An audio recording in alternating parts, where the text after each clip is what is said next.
to command the room.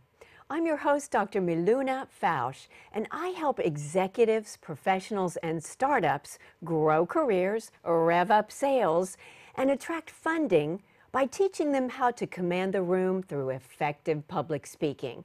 Because let's face it, life's a pitch. Our intention today is to inspire you to learn about the importance of your voice as key to your positive influence, professional and personal power, and the success of your career. I am here today with the incredible, energetic Vanessa Russell, Cisco executive by day, mother, wife of a pastor, we could go on, and visionary founder of Love Never Fails in the rest of her waking moments. Welcome, Vanessa. Thank you for having me, Miluna. What a pleasure. Thank you for being with us. First question, tell us about Love Never Fails and how it all began. Sure. So Love Never Fails started in 2011 when actually in 2010 is when one of my dance students was actually assaulted. I volunteer as a dance teacher. I've been doing that for many, many years and still do that in the East Bay. And there in 2010, one of my 15-year-olds was assaulted and then was sold throughout California for over a year. And as you can imagine, it was just disheartening to not only know that this was impacting my student, but also to learn that this was not an anomaly, that this was a commonplace for us here in the U.S., where our U.S.-born children, women and men, are being sold either for sex or being forced to work for free or very low wages. And this issue of human trafficking just sort of unfolded right before me. And as I went to find her, look for her, attempt to restore her, I became aware that, like I said, this was an epidemic. It was very prevalent. And I just, after many, many sleepless nights, decided to start our nonprofit, which is called Love Never Fails. Since that time, in December of 2011, we did locate my student, and we were able to advocate for her to go into a program to be fully restored out of state. And she came back, and she's graduated from high school. She's gone on to a culinary academy, and she's just really rebuilding her life. But again, you know, what was pressed upon my heart was that this wasn't just her, but so many others that were out there. Wow. Wow. What are some of the key therapies that Love Never Fails uses to restore the lives of young women and young men? Yeah, so for the last 3.5 years, we actually have had a couple of houses opened, safe houses, for women and children escaping human trafficking. We've actually provided housing to 93 women now and 17 children in the last 3.5 years. And the kinds of therapy that we have in our homes includes art therapy, somatic therapy, cognitive behavioral therapy, EMDR, is one of the ones that we're actually starting to explore now, because that is a particularly effective approach for people with high trauma. We also have utilized a variety of domestic violence counseling, drug and alcohol counseling. The level of trauma is unimaginable. And when you think about the average age of a person that's being trafficked being 12 to 14, and you think about the psychology of a child that age being violated in that way, and then you fast forward, because the people that we provide housing to are grown-ups, but think about if your first time that you were introduced to human trafficking, you were 13 or 14, and now you're 21. And all of that trauma that has set in.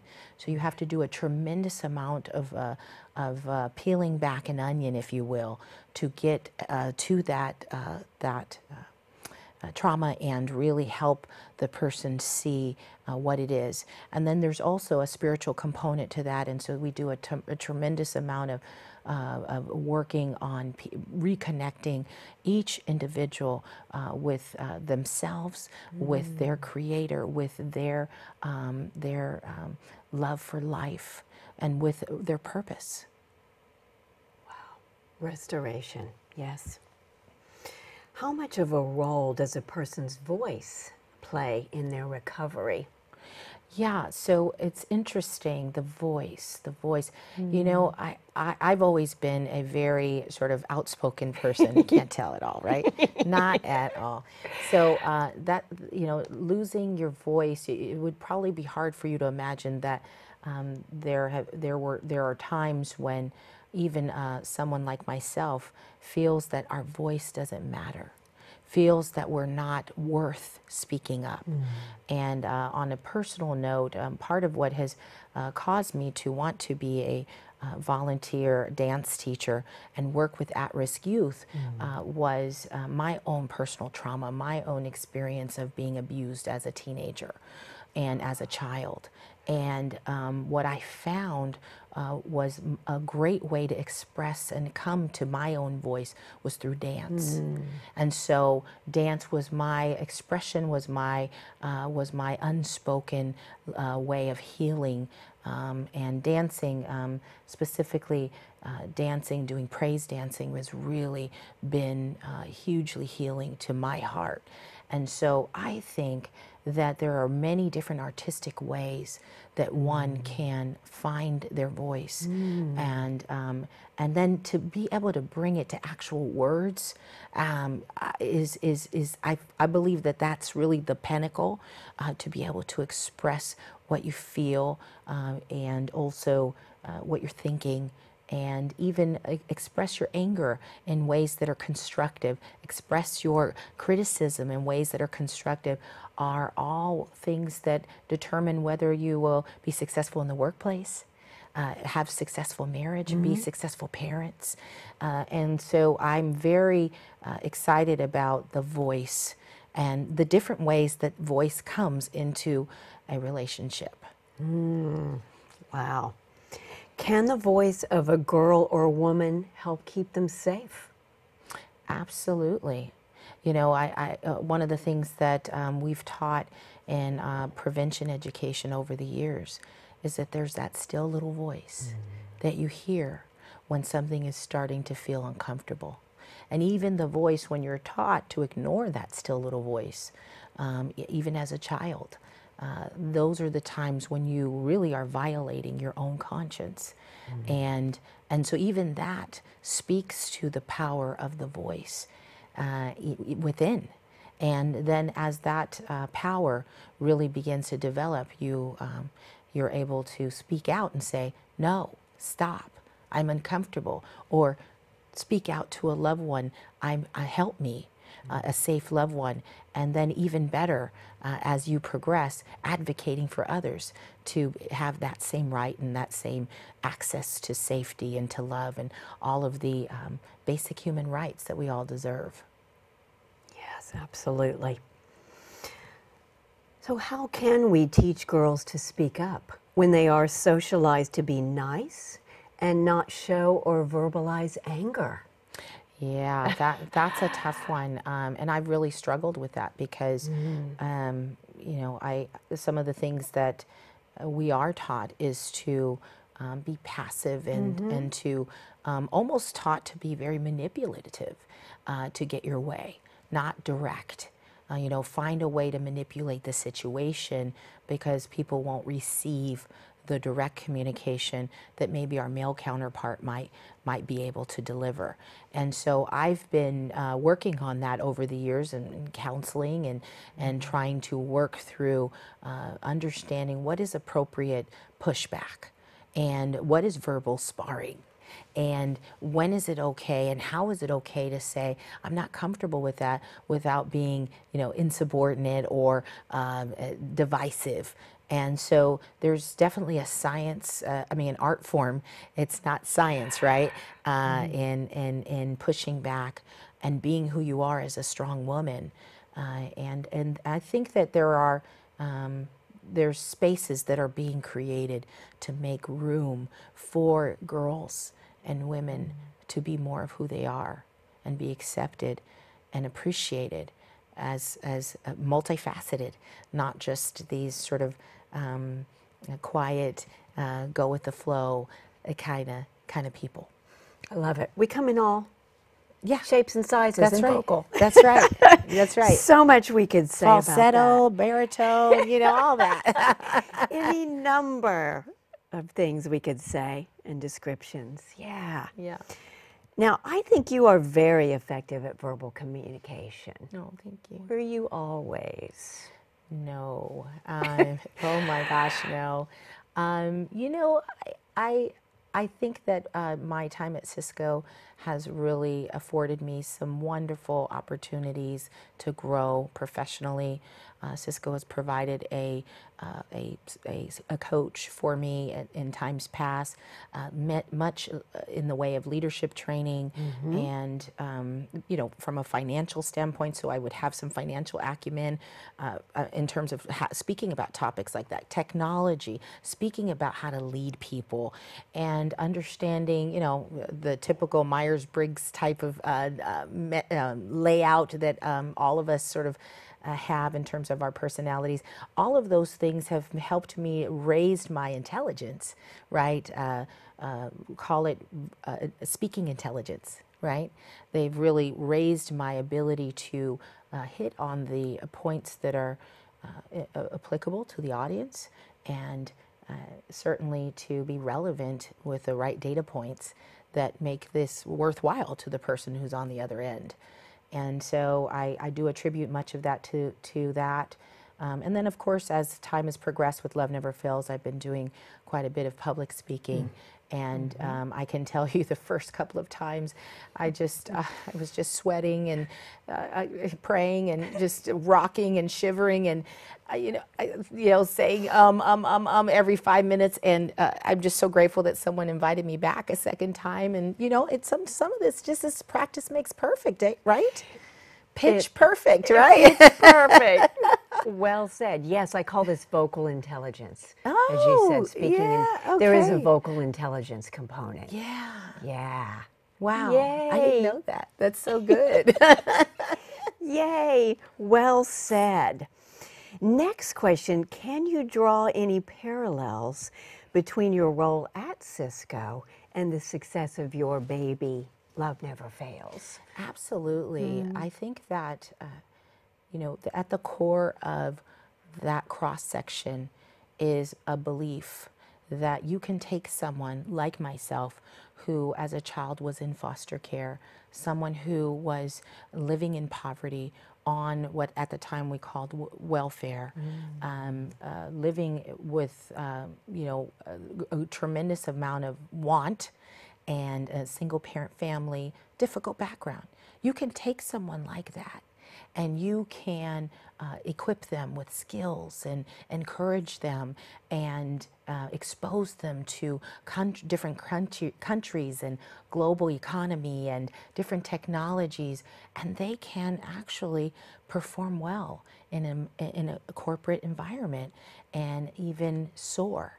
And I've been happy to be the poster child for that, and also to be an encourager to many young people that are in the very circumstance that I was in, and say, this is not just for me, this is something that you too are able to do.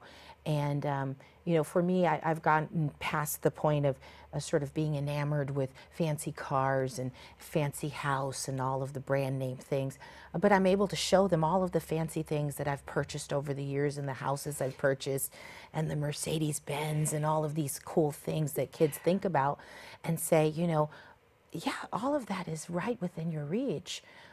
Although it's not what makes me tick. What makes me tick is you. You make me tick. And so my hope is that I will help them to transform the way they see themselves as so much more valuable than a car or a house or anything monetary that you can buy. But really, the most important thing that I could ever achieve is to encourage them to see themselves as someone who can achieve that same level of success, if not more. Wow. Love that. Can you share some of the language and languaging skills that you teach the survivor thrivers? You know, it's interesting. This is something that, quite frankly, I'm really looking forward to bringing you into the fold to help as we do more in the way of workforce development. We are, as you know, we have a program called IT Biz, where we have just finished our pilot this year, and we are equipping survivors of human trafficking, previously homeless, foster care, re-entry, pretty much anyone that we consider to be opportunity youth or opportunity young person to enter into a world of tech. And by way of Cisco certification and some other certs, some other IT certs. And one of the things that is so important is that they have the ability to do public speaking. Either in an interview, you know, interviewing is one, just small talk over dinner. When you have that first business meeting, what are you going to talk about? And then those larger opportunities to speak to a large audience, or workshops and things of that nature. And so I'm really looking forward to bringing you in to help with that. But in general, I would say in the home, we really focus on listening, active listening. Because there's a lot of when you're in conflict with your world, so much of your life, you internalize things in a way that could be very destructive. Something as simple as the way someone's looking at you, they may be staring into the sky, and the way you interpret that is that, you know, you don't like me, or you're looking at me funny, and you know you must want to hurt me. And so we really work on reframing the way that you take in the world, and reframing the way that you receive the world and the way the world receives you. And giving some light, shining some light on the fact that you may not always be received well, but that isn't your problem. That a lot of the time is the problem of the other person. And, you know, in my case, I just say, all you can do is pray for them and just keep it moving. It's important for us to learn that, isn't it? It's Yes. not always about us. No. It's just not. Right. How do you define effective oral communication for folks who do want to be in leadership roles, in management? Well, I think it's important, you know, when I put on my Cisco hat, some of the things that I think about, and with Love Never Fails as well, is who am I speaking to? Who is my audience? What do they care about? What is their emotional depth? Can I speak to this audience about some of the intricate traumas that some of the people that I'm engaging with are experiencing, or will that scare them to death? So I have to be very sensitive to that when I'm doing a Love Never Fails presentation, because the things that we're dealing with are beyond horrific. Yes. So you have to be sensitive to that. But if I'm dealing with ER doctors and nurses, they can handle a little blood, right? So, yes. So a little trauma, right? So, so it just really depends. Who is your audience? In the area of technology, we always, you know, in the area of Cisco, we're always thinking, is this an engineering audience? Is this a business audience? Are the folks in this room people who are running the business, or just care about making their number? And these are all folks, different dynamics that will help shape the length of the conversation, the length of the way in which you communicate. Are you going to use slides? Are you going to do a demo? Are you going to do a whiteboard? What tools are you going to bring into your communication that are going to enhance what you're saying? And so all of that factors into the way that we approach delivering the message. Do you set an intention? You know, for example, I'm here to educate, I'm here to inspire, funding. Yeah, you know, I think over the last couple of years, I've been a little bit better about doing that. Oftentimes, I go with just a gut check when I'm there. I Yes. kind of sense what's going on in the room. I may even walk around, talk to a few people, and I get a feel for what people need to hear dynamically. But generally speaking, especially in the beginning, everything was scripted. Every single thing. I can remember the first time that I actually was able to share a message at a church, and I wrote down every single word I was going to say, and I read it verbatim. And after it was done, I went, "Whew," and I'm done. And I'm done, and I'm done, and I know how to read. Oh, thank you I know how to read. And that was just getting through. Sometimes we just got to get through those Yes. beginning things, We right? do. And build ourselves up. Build the confidence. Yeah. Yes, the effectiveness. Yes. I love that. And Vanessa, anything else we should know? No, I just so grateful for the opportunity, and I love what you're doing, and support you. And if there's anything that we can do, just let us know. Really appreciate you. Thank you, Vanessa. Thank you for these very insightful answers and what you do. Oh, thank you. Thanks for watching. I'm your host, Dr. Miluna Fausch, and this has been Command the Room.